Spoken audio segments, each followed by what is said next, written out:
Sir, আমি মেরেছি, আমি কেটে ফেলে রেখে দিয়েছি টুকরো টুকরো করে।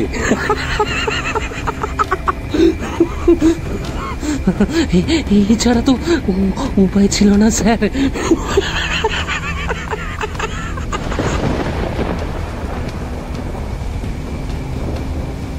এরপর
আমি আর পারছিলাম না স্যার।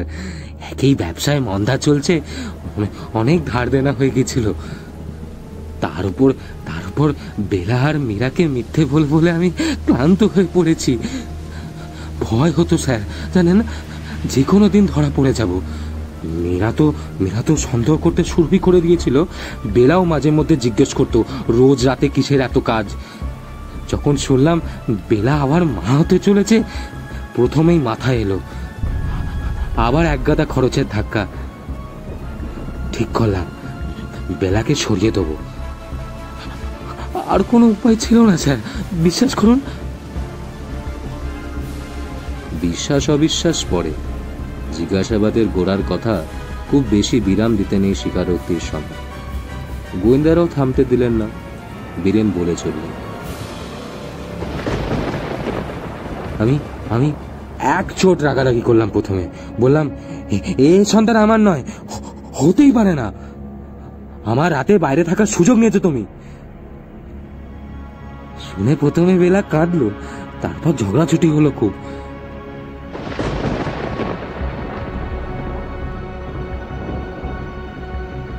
খুনের পরিকল্পনায় একমাত্র পথের কাঁটা ছিল তার পুত্র বোতন। তার বয়স তখন 6। কি করা যায়? মীরার কাছে আষাঢ়ে গপ্প ফাঁদলেন বীরেন। বললেন, এক ঘনিষ্ঠ বন্ধু আর তার স্ত্রী মারা গিয়েছেন পথ দুর্ঘটনায়, রেখে গিয়েছেন 6 বছরের ছেলেকে, যে এখন সর্বাত্মেই অনাথ। মীরা রাজি থাকলে হরিশ মুখার্জি রোডের বাড়িতে রাখতে চান। মীরা আবেগপ্রবণ স্বভাবের ছিলেন, সম্মতি দিলেন এক কথায়।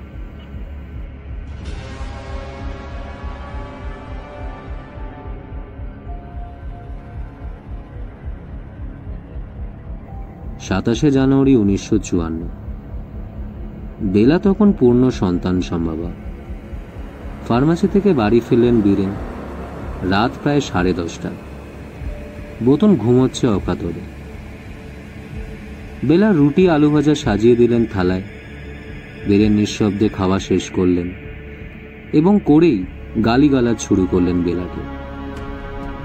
আমি 1 পয়সা খরচা করবো না এই বাচ্চার জন্য, এই আমার নয়। ধৈর্যের বাঁধ ভেঙে গেল বেলার, মেজাজ হারালেন। তোমার কীর্তিকলাপও জানতে আর কারোর বাকি নেই।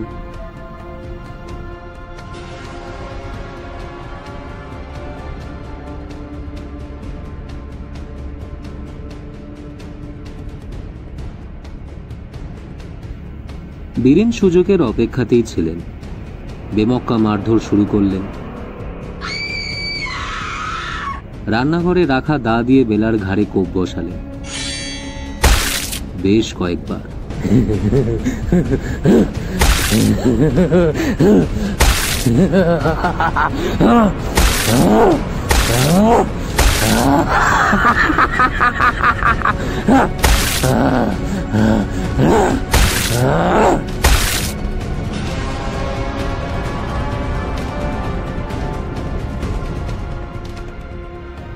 অবিরাম রক্তক্ষরণ এবং মৃত্যু কিছুক্ষণের মধ্যে।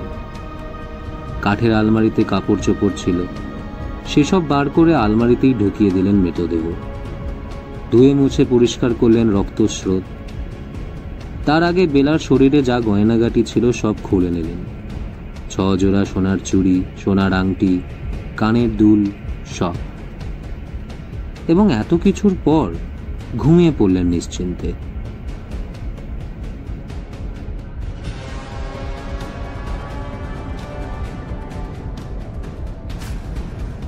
টাফ রোডের বাড়ির দোতলায় একাই থাকতেন বেনু নামের এক অবিবাহিতা মহিলা, যার সঙ্গে বেলার ঘনিষ্ঠতা ছিল, যিনি অসম্ভব ভালোবাসতেন বোতনকে। বোতন দিনের অনেকটা সময় কাটাতো বেনু মাসির সঙ্গে। 28 তারিখ ভোরে উঠেই পরের ধাপগুলো ছকে নিলেন বীরেন। কিরকম? ভোরে উঠে বেনু দেখে ডাকলাম, বললাম, গভীর রাতে বেলাকে ভর্তি করা হয়েছে শিশুমঙ্গল হাসপাতালে, ডেলিভারি হবে যে কোনো সময়। বোতনকে 1-2 দিন যদি বেনুদি তার কাছে রাখেন ভালো হয়।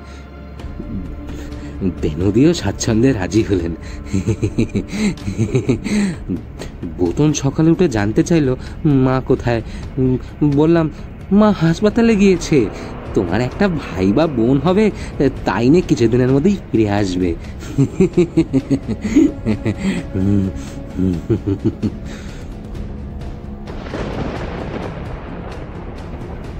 অচিন্তনীয়। বেলার লাশকে আলমারি বন্দি রেখে দিব্যি সকালে চলে গেলেন বীরেন। ভাবতে থাকলেন সারাদিন, লাশ হাপিস করা যায় কিভাবে। লাশই যদি না পায় পুলিশ, কাকেই বা ধরবে, কিভাবেই বা ধরবে। রাত 9:30 নাগাদ যখন কর্মচারীরা বেরিয়ে গেল, দোকানে জমিয়ে রাখা যুগান্তরের স্তূপ থেকে কয়েকটা বার করে নিলেন বীরেন। রওনা দিলেন টার্ফ রোড। পরের অংশটা বীরেনের মুখেই শুনুন।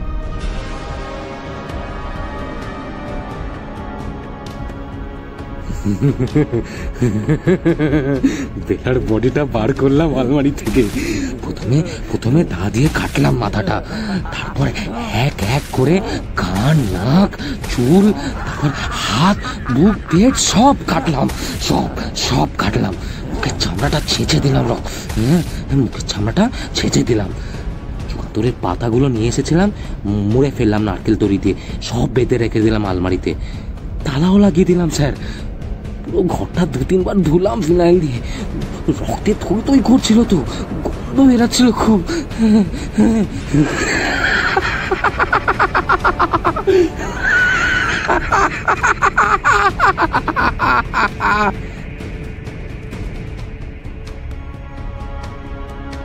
সে রাতেও নিশ্চিন্দ্র নিদ্রা ওই ঘরে। 29 তারিখ যথারীতি দিনভর ফার্মাসিতে।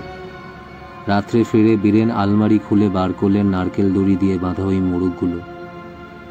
রেশন আনার জন্য ব্যবহৃত দুটো বড় ব্যাগে বেলার খণ্ডিত দেহাংশ পুড়ে বাড়ি থেকে বেরিয়ে রিস্কা ডাকলেন। কালীঘাট পার্কের কাছে গিয়ে রিস্কা ছেড়ে দিলেন। কিছু মোড়ক ফেললেন পার্কে, কিছু হেঁটে বাড়ি ফেরার পথে কেওড়াতলা শ্মশানের কাছাকাছি শৌচালয়গুলোর পাশে। টার্ফ রোডে ফিরে ফের এক পোস্ত ধোয়া মোছা ফিনাইল দিয়ে আলমারিতে বালতি বালতি জল ঢেলে মুছে ফেলা রক্তের দাগ। 30শে জানুয়ারির সকাল। দোকানে বেরোনোর সময় বীরেনের দেখা বেনুর সঙ্গে। বেলার কি খবর বীরেন? ভাবছিলাম দেখতে যাব একবার। এই না বেনুদি, এই এখন যেও না, আজ রাতে তোর ডেলিভারি হবে, ওই প্রেশারটা ওঠানামা করছে, ডাক্তাররা আলাদা কেবিনে রেখেছে, বাড়ি তো আসবে কয়েকদিনের মধ্যে, তখন তো দেখাই হবে।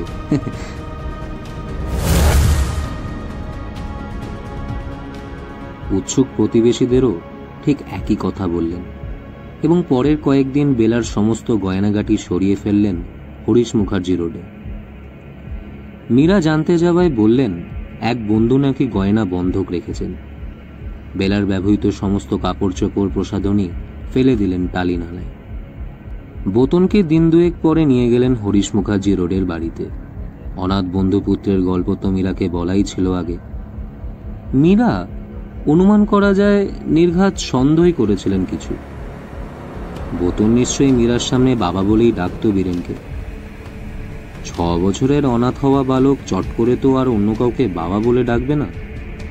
স্বামীর এই অপকীর্তি অনুমান করেও মীরা নীরব থেকেছিলেন সংসার রক্ষার দায়ে।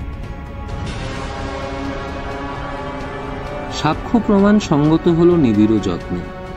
পান থেকে চুন খসারও বিলাসিতা ছিল না তদন্তকারী অফিসারদের কাছে। হরিশ মুখার্জি রোডের বাড়ি থেকে বাজেয়াপ্ত হলো বেলার গয়না।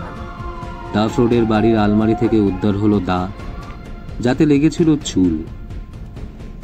মেঝেতে জমাট বেঁধে থাকা রক্তের দাগ থেকে সংগৃহীত হলো নমুনা। উদ্ধার হলো ফিনাইলের বোতল, যাতেও আটকে ছিল চুল। রক্তের নমুনা যে মানুষ্য দেহেরই প্রমাণ হলো ফরেন্সিক পরীক্ষায়। মৃতা নারীর সংরক্ষিত চুল আর দত্তদের বাড়িতে দা আর ফিনাইলের বোতলে আটকে থাকা চুল যে একই ব্যক্তির, তাও নিশ্চিত হয়ে গেল বৈজ্ঞানিক পরীক্ষায়। এটি অত্যন্ত গুরুত্বপূর্ণ প্রমাণ হিসেবে বিবেচিত হয়েছিল আদালতের বিচারে। মৃতা যে বেলা রানী, প্রমাণের জন্য বেলার সন্তান সম্ভাব্য থাকার নথি একান্ত প্রয়োজন ছিল, সেটিও জোগাড় হলো। টাফ রোডের বাড়ি তল্লাশির সময় পাওয়া গিয়েছিল শম্ভুনাথ পণ্ডিত হাসপাতালের আউটডোরের টিকিট। 1953 24 ডিসেম্বরের সেই টিকিটে স্পষ্ট লেখা ছিল, স্ত্রীরোগ বিশারদের কাছে গিয়েছিলেন বেলা অন্তঃসত্ত্বা অবস্থায়। নিজের ফার্মাসিতে যুগান্তরের পত্রিকা রাখতেন বীরেন, বিক্রি করতেন না। পুরনো কাগজও জমিয়ে রাখার অভ্যেস ছিল। বাজেয়াপ্ত করা হলো সমস্ত কাগজ, এবং ঠিক যেমনটা ভাবা হয়েছিল সব ছিল কালানুক্রমে, শুধু কয়েকটা দিন বাদে। যেই দিনগুলি যে দিনের কাগজ দিয়ে মোড়া হয়েছিল বেলা রানীর টুকরো টুকরো দেহর অংশ। পারিপার্শ্বিক প্রমাণ হিসেবে এর তাৎপর্য ছিল অপরিসীম। মাননীয় আদালত লিপিবদ্ধ রেখেছিলেন রায়।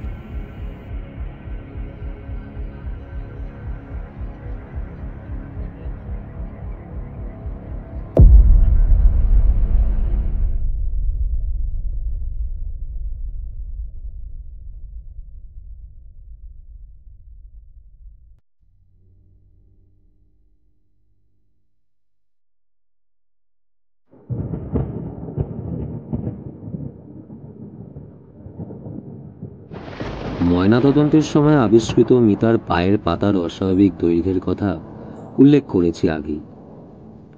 বীরেনের গ্রেপ্তারির পর খবর দেওয়া হলো বেলা রানীর আত্মীয় পরিজনদের, যাদের সঙ্গে বীরেন বেলার বিশেষ সম্পর্ক ছিল না পারম্পরিক তিক্ততার কারণে।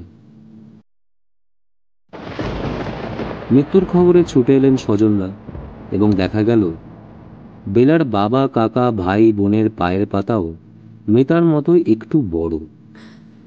ডিটেকটিভ ডিপার্টমেন্টের তৎকালীন ডেপুটি কমিশনার চিঠি লিখলেন কলকাতা বিশ্ববিদ্যালয়ের নৃতত্ত্ব বিভাগের প্রথিতযশা অধ্যাপক ডক্টর এস সরকারকে।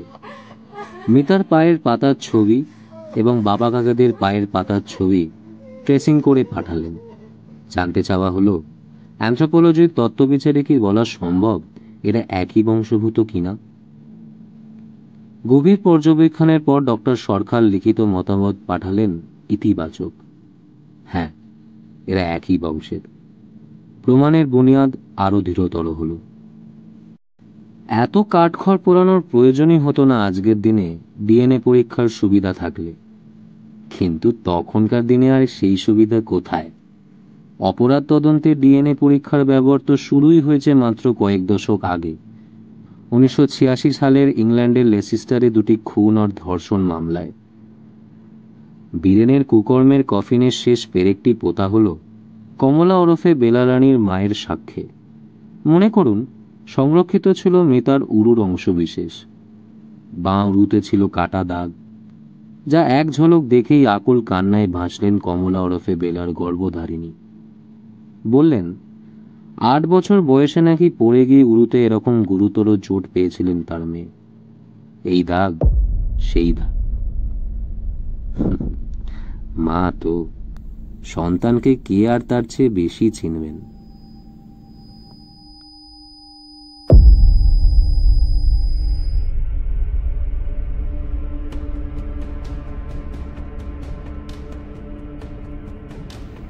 পেশ করা হলো সোনার বাঁধানো চার্জশিট, যা খুনের মামলার তদন্তকারীদের কাছে আজও শিক্ষণীয় গ্রাহ্য হয়। আলিপুর দায়রা আদালতের বিচার পর্বে অভিযুক্তের আইনজীবী তর্কের তুফান তুললেন। তার দাবি মৃতা আদৌ বেলারানী নন। বেলা অজ্ঞাত পরিচয়ে প্রেমিকের সঙ্গে পালিয়ে গিয়েছেন। সে দাবি সর্বৈব মিথ্যায় পর্যবসিত হল 6 মাস ধরে চলা সওয়াল জবাবের চাপানোত্তর। পারিপার্শ্বিক প্রমাণের নিশ্ছিদ্র গুণন এবং ফরেন্সিক পরীক্ষার তত্ত্বের চুলছেরা বিশ্লেষণের পর বীরেনকে ফাঁসির সাজা শোনাল আদালত। রায়ের পরিবর্তন হল না হাইকোর্ট ও সুপ্রিম কোর্টে, প্রাণদণ্ড বহাল থাকল। 1956-র 28শে জানুয়ারির ভোরে আলিপুর সেন্ট্রাল জেলে ফাঁসি কাঠ দেখা দিল নারকীয় অপরাধের কর্মফল রূপে। কালো কাপড়ে ঢাকল মুখ, গলায় আঁট হয়ে বসল দড়ি। পূর্ব নির্দিষ্ট সময় বীরেন দত্তের পায়ের তলা থেকে সরে গেল পাটাতন।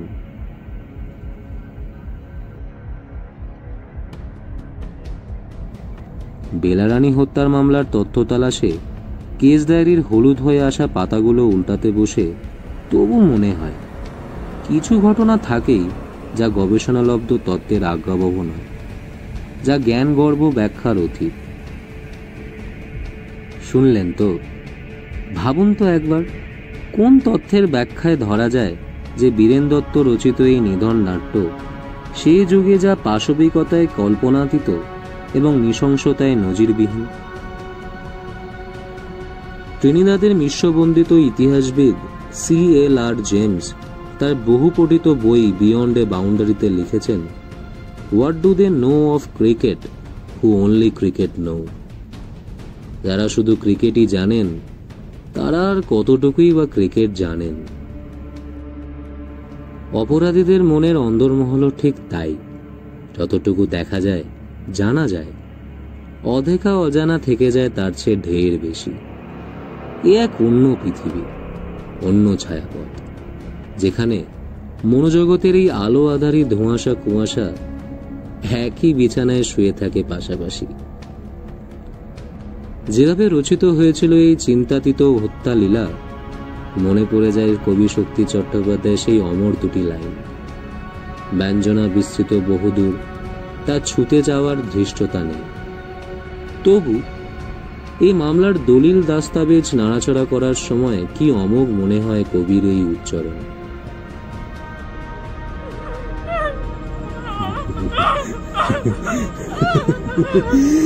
পথের হদিশ পথই জানে, মনের কথা মধ্য।